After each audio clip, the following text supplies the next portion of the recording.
everybody, welcome back here. Now, Spider-Man is one of the most unique characters that Marvel has ever made. Unique in a way that the way he got his powers, the way his powers work, the way he uses his powers, the things he does, all of it is very, very unique.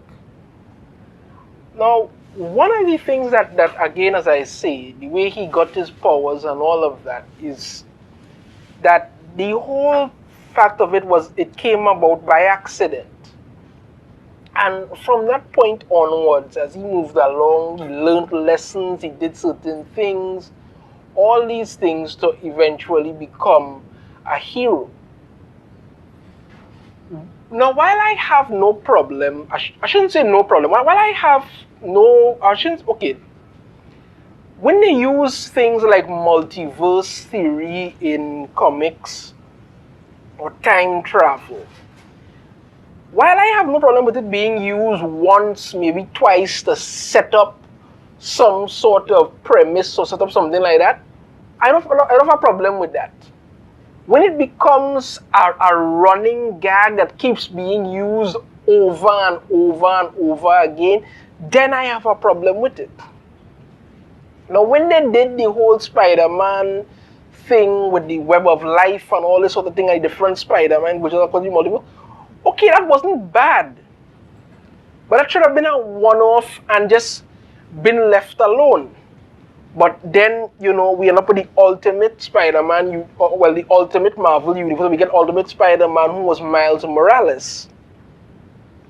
Miles Morales, again, is a character that they don't know what to do with at Marvel at all. They take Miles Morales, they give him literally the exact same way that Peter got his powers, the exact same way Miles got his power by being bitten by a radioactive spider by accident. Okay. Same. I mean, even his overall powers are basically just, when you think about it, the whole going invisible and thing, basically stuff that Spider-Woman could do. So you weren't even being creative there. You brought him into the Marvel 616 universe. Now he's there. He's okay. So fine. So don't know what to do with him. I've done a couple of videos on how they made him into Thor, Wolverine, all kind of other craziness. But that it doesn't end there, because now Marvel's newest Spider-Verse hero is the Night Spider, aka Felicia Hardy. Felicia Hardy is a Spider-Man character who commonly goes by Black Cat, is Marvel's new Night Spider in the upcoming Edge of Spider-Verse series. This is her here. Let's see. Felicia Hardy. Okay, artist Chris Ank took to Twitter to post some character drawings and designs for the upcoming Edge of Spider-Verse. The artwork sees Felicia Hardy, a vigilante anti-hero who commonly operates under the alias of Black Cat, take on a new persona, Night Spider. While not much is known about the character or what Hardy's powers might entail, the art sees Hardy swinging on webs and donning the iconic spider logo on her back. Here is the art for it. Here she is swinging on webs. Yeah, this is very original. And apparently, I don't know if she's made a purse out of webs or that's an actual purse or what. I'm not sure. Got a design now, spider emblem on logo on her back. Black suit. It pretty much looks like it's kind of like how Spider-Man black suit looks, just a little bit. A little changes here and there. Right? And now, Edge of Spider-Verse is a new 5-issue series launching in August. Marvel previously published a similar anthology series of the same name back in 2014. The new Edge of Spider-Verse run will introduce a number of brand new Spider heroes, as well as reacquaint fans with some fan-favorite characters such as Arana, Spider-Man Noir, Spider-Gwen, and Spider-Man India. It was Spider-Man India. okay. I want a song racist, but I hope to God they don't give him a turban. I just say I don't want a song racist. I'm just saying, okay.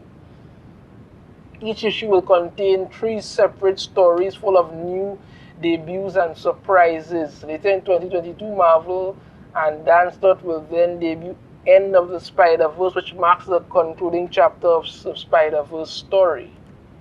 Let's see, so this is the one we saw just now, right? This is, well, Spider-Gwen, or the thing they call a ghost spider. Now, I don't know who this is. Some spider person with some kind of power thing, you know, something there, and I don't know what the hell that is. Yeah. Spider-Man Noir. I'm not sure if this is Silk or who that's supposed to be, and there is a dinosaur in the back there. Okay, that's... Felicia first appeared in 1979's Amazing Spider-Man number 194. The character initially put on the Black Cat costume in an effort to break her father, William Hardy, out of prison after he was arrested for burglary. Following in her father's footsteps, Felicia was trained by William's mentor, Black Fox, to become a Robin Hood-like figure of her own. Hardy has had numerous run-ins with Spider-Man, Peter Parker, throughout the course of her vigilante career. While they initially crossed paths as enemies, the two eventually became friends and dated for a time. When Peter revealed his secret identity to her, Felicia decided that she was in love with Spider-Man, but not Peter, after Felicia received superpowers from, okay, whatever, and all of that, and all of this and all of that. Now, here's my thing, when you keep having too many of these spider people, you begin to cheapen the character of the original Spider-Man. The character was created, there was the story behind it, again, I said, very interesting one, how he got his powers, what happened, all these things. It's a very interesting story, and it's set up in a way to make you interested in seeing more of it, learning more of it. That's the overall intrigue of the character. But when you keep running in with things like Night Spider and Spider-Gwen, Ghost Spider, then you have Spider-Woman, and you have Miles Morales Spider-Man, and you have Spider-Man, this Spider-Man, that Spider-Man, the other. It gets a little ridiculous after a period of time, because you can't keep up. You can't enjoy the thing. And we understand the upcoming Spider-Man Into the Spider-Verse movie. I saw the first movie, I thought it was really good. The other one is coming up now. We also have the whole thing with the pregnant Spider-Woman in it. I don't know what the hell they're planning to do with that, but you begin, as I say, to cheapen the character. If you want to do a multiverse, do it once to set up something, maybe twice if you need to set up a really good story. Okay, then you move on. You leave it alone. When you keep doing these different iterations of characters, taking people and turning them into spiders, this Spider-Person, I mean, what next? Hulk as Spider-Man, Wolverine as Spider-Man, a whole world as Spider-Man? Come on now, man. You have Spider-Man who's Peter Parker, you have his origin, his powers, everything. Work on that character. But as usual, right now, Marvel is trying their hardest to completely destroy Spider-Man and Mary Jane's relationship in any way possible, because nobody should be happy, according to them. You have to understand your characters, and clearly you don't. Clearly you don't, or else you wouldn't be doing this. I mean, you have these characters, you've created them, you've put a lot of effort into them, a lot of work. They are there. Build on that. How many times are you going to just keep swapping people in and that? It's getting ridiculous. Felicia Hardy is Black Cat. Leave that alone. No. Now you have to have her as Night Spider, and I'm sure it's not going to be the last. We're going to see more coming along, because this is the laziness of how Creatively bankrupt, they all are. That's it. Creatively bankrupt.